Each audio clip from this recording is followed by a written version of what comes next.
some up-and-coming comedians that's about to start touring. They're doing some national, some regional tours.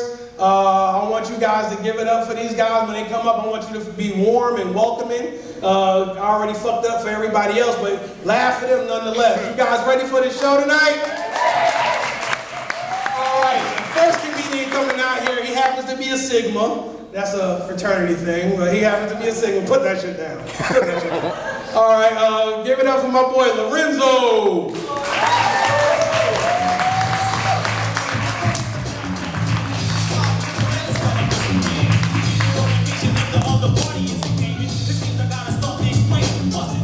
What's good, Cornelius, North Carolina? It was good to be out tonight. Y'all look good, just beautiful people. Come out to see a brother not get paid. I was talking to Jessica on Facebook yesterday, and she said, you know, it's exit 28 off of I-77 come down. We're behind the police department. That's the first red flag. And then she said, it's in an old cotton mill.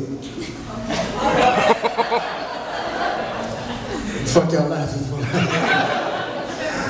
I said, my career has come so far. To Cornelius, just a black man in an old cotton mill. Georgia. Georgia. Feel good though, y'all look good tonight. I appreciate all the energy. All the energy you give me tonight, I'm gonna give right back to you. So, you know what I'm saying? Give it up for yourselves. Also, give it up for your host, Briscoe. That's my boy. We all have that one friend that y'all don't never hang out with. That's your boy. That's Briscoe for me. I called Briscoe. I said, Briscoe, where you at? You supposed to pick me up? He said, I'm on the way. Truth be told, Briscoe hadn't even left the house yet. But that's how we do. Where you at? I'm up the street. I just got out the shower. Where my sports fans at? Sports fans? Love sports, man. I like going to games. That's another reason why I moved to Charlotte, because we got our sports teams here. But the only thing about it, when you go to a game, like you go to a Hornets game, and it's not the playoffs, you never know what you're gonna get. Now, they have people sing the national anthem. And I realized that I love black people, I love black music, I love black culture, but I realized that if it's not Whitney Houston or Marvin Gaye, then black people shouldn't sing the national anthem. You know, because it's like a song that takes about 2 minutes tops. Black people turn it into 12 fucking hours. You know, and they always get that one dude from the town that nobody knows who he is, and the announcer says, he says, ladies and gentlemen, give it up, 12-time Grammy nominated. And he's been nominated 12 times, he ain't won shit. And then the next thing he says throws me off, he said, R&B is sensation. How the hell is he a sensation? He had won nothing. You know what I'm saying? But he comes out, ladies and gentlemen, give it up for Shabazz Jenkins.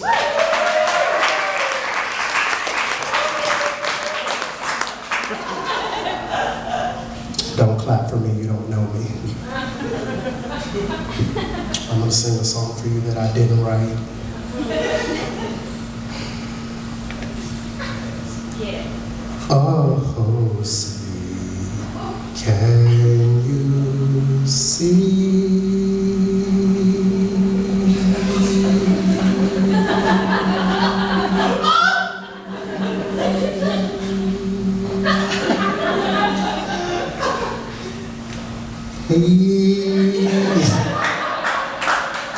This dude is funny, man. He goes through, because you know, white people, when y'all sing the national anthem, it's and the rockets, red flares, the bombs bursting in the air. You know, Shabazz gets to the end, and this is the finale, you know, and said, and the home of the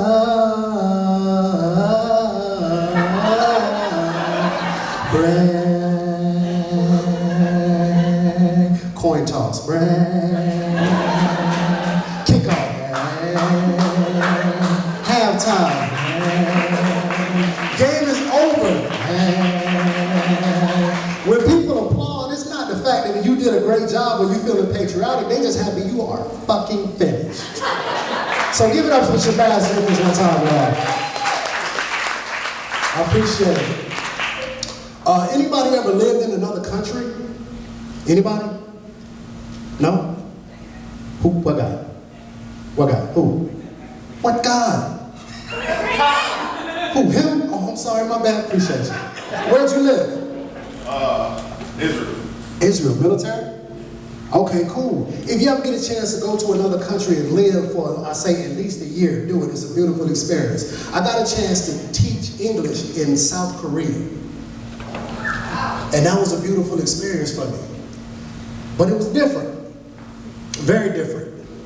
When I got there, being the only, now picture this, being the only American in a building the size of Walmart, 2 stories, food on the bottom, dry goods up top. Being the only American. Now, me not being just the only American, but I was the only black person. I'll be damned. Because the Koreans, they stare at you. You know, they look at you like.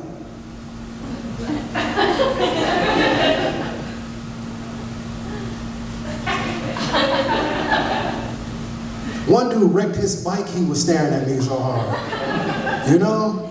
And it's crazy because when you go shopping in Korea, it's different. Now, when I was in Korea, I was a little larger than I am now. I was about almost a Briscoe.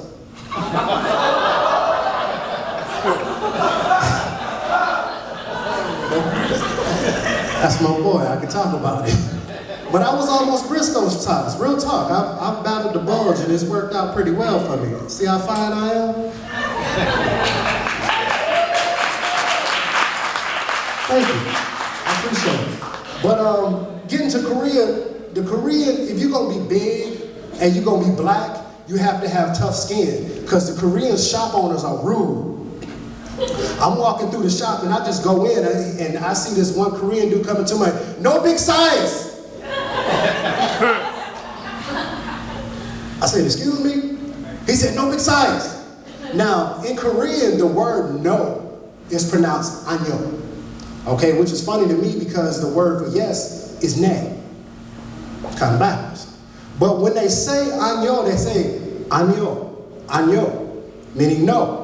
So can you imagine how I felt, pardon me, can you imagine how I felt going into a store and a slim Korean dude walking swiftly towards me? Now he wasn't yelling, but he was saying very loudly, no big size, no big size. Okay, is that the way for you to tell me you have no XXL? But it was cool though, and I found out also that Koreans can discipline their children in public and nothing said, which is cool because that happened to me. You know, Ma, can we get the cereal? No. Okay. But one thing I found out about Korean children that a lot of black children or even white children who got your ass whooped when you was a kid, they can defend themselves. Koreans, they can defend themselves. You know, as a child, you don't just stand there and take it. They want you to fight back, but you can't hit them. You can just protect your face and defend your life. You see what I'm saying? Because, and when Koreans talk to you, it's really pleasant. They're like,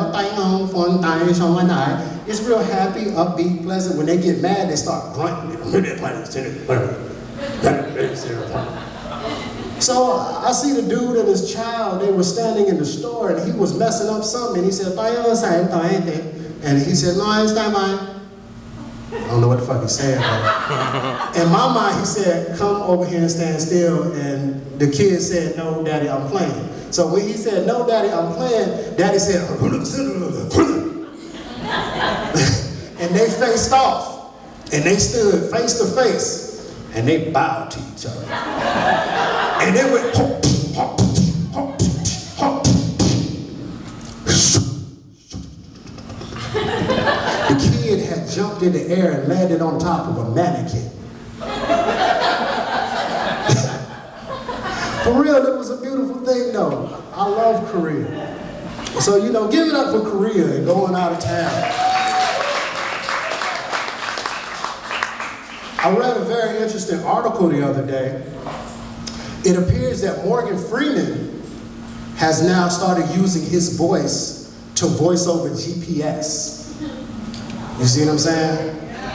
Now, that's refreshing. You ride to a new destination and you hear, in about 2 miles, make a left. That's cool, but not for my GPS. My GPS, I want the Joe Clark Morgan Freeman. Mrs. Ham, make a left, it's a code 10, expeditiously. I mean, he wants you to turn real fucking fast. But with Morgan doing that, now a lot of celebrities may get into it. You know, Sean Puffy Combs, he's a businessman. You know, he's gonna figure out how to put his voice on there. But his is gonna start when you first start entering your destination. You enter 19725 Oak Street. He'd be like, yeah, that's right. Bad boy. And then you set out on your journey, but he doesn't say anything to you until it's time to turn. He said, when your left comes, he said, take that, take that, take that, take that. And he pops up on the screen.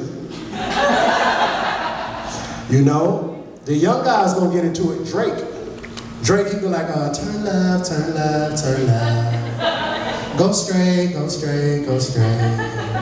We started from the bar, now we're here. You know? Then, you know, Arnold Schwarzenegger, they done kicked him out of the governor's mansion in California. He's a regular dude, he gonna need money.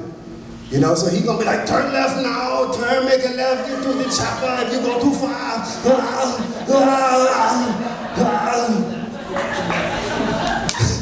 I was writing that part of the joke and I couldn't figure out how to spell. I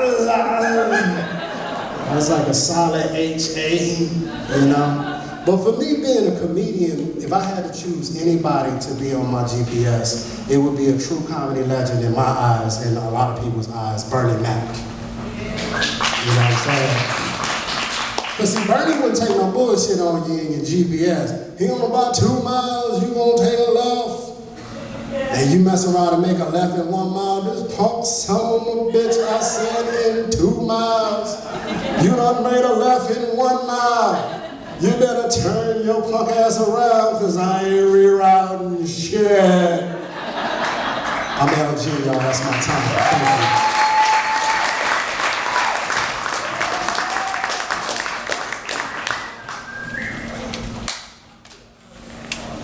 Give it up for Lorenzo LG, ladies and gentlemen. AKA